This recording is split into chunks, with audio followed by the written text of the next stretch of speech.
God, I blew that one with one word. It was so totally wrong. A woman I subscribe to.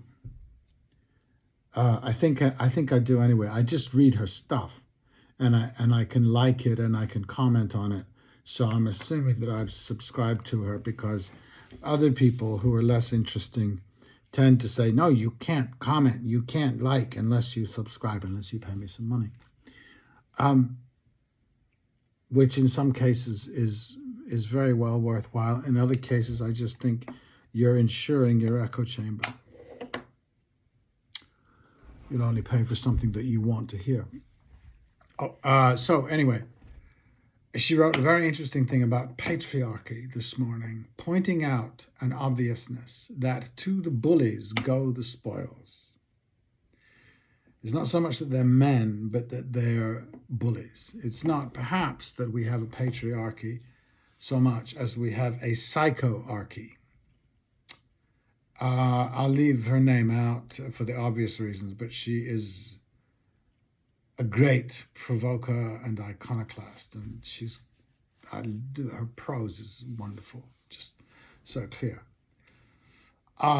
Many questions huddle up right there in front of you, waving their hands to be asked. Are real men naturally bullies? Do women love them, therefore? While it has been squealed, not all men, the evidence and recent revelations sure point at that.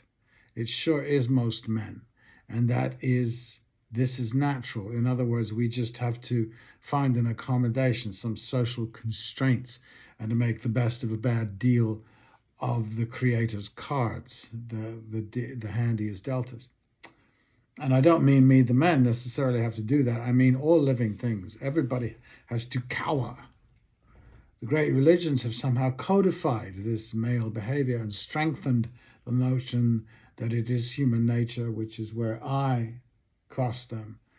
The Ten Commandments do seem largely directed at men. There's nothing about coveting another woman's husband, etc. She says, Substacker, and I say too, that we might be skeptical of the scientists and scholars who have written the stories of human history.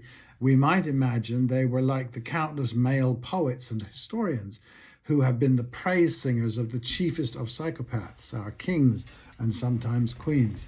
I have trundled through a great chunk of this Shakespearean canon in my time as a player and as a reader who has played, a crucial difference to just a reader. And the player plays with kings and other great men amounts to a study of psychotic narcissists. And for some reason we like that. Maybe Hamlet is the odd one out, and therefore our hero today.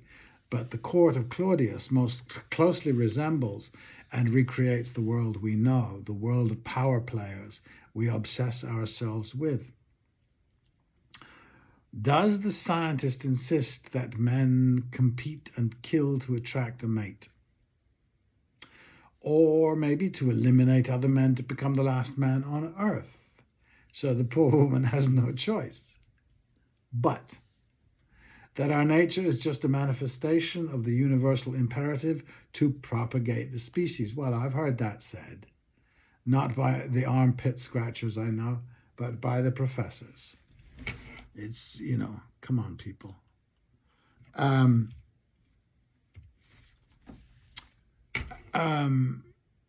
So many things in my mind have converged right here. My Substacker says too, as I do, that she's not a scholar, she's a layperson asking the question. Only, do we assume that what we are told is human nature, is human and nature? The theories are coming off every page, from every pulpit and soapbox everywhere. The killer ape, the alpha, survival of the fittest, the commander-in-chief, the mantra, we need better leaders. Who says this most? Candidates. They now pass for facts, but I ask one question. Why don't I want to kill or compete? I think perhaps I kill and compete if you must, but elsewhere. Competition is easily dispensed with. I compete with myself, done and dusted. Killing would be more complex. Dying to be reborn might be close, sounds classy and vaguely familiar, but fuses with competing with the self quite nicely. As an actor in a play, one has a certain thing at the read-through, the home alone one you do on your own if you're lucky, weeks before the one with the rest of the cast. In some sense, learning, any learning, if you're learning something, something has to go. This will happen every day till you close the play. I'm not sure I was trained to do this. They were a very smart lot, but I think they were careful around this practice, this destruction. In the structure of what we do, there is always, today, a guide/tyrant, the boss. And as theatre has evolved, probably under the same influences, subject to the same forces as patriarchy, there is an authority figure.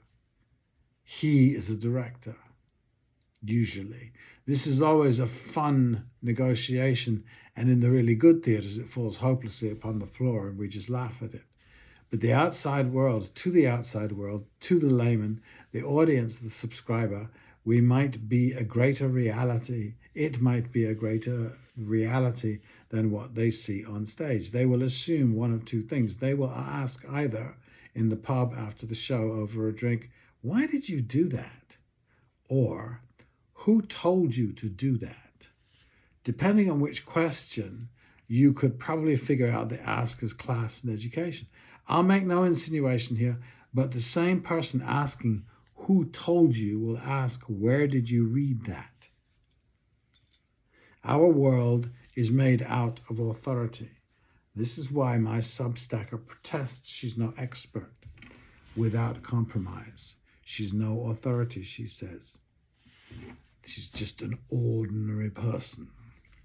Back to the killing. The patriarchy of it all, the obeying of it all, trumped by the Muhammad Ali question, why should I? Patriarchy has obedience at its soul. The archetypal warrior, I hate to tell you, is disobedient. The obedient warrior, I hate to tell you again, is a patriarchal invention that presumes vassals. It is tough since we have no model. All our depictions of what might be models tend manly and therefore moot. I wondered after half an hour of The Return whether the institution of suitors in the Odyssey is a bit deeper than their usual depiction as spoiled Venetian gym rats.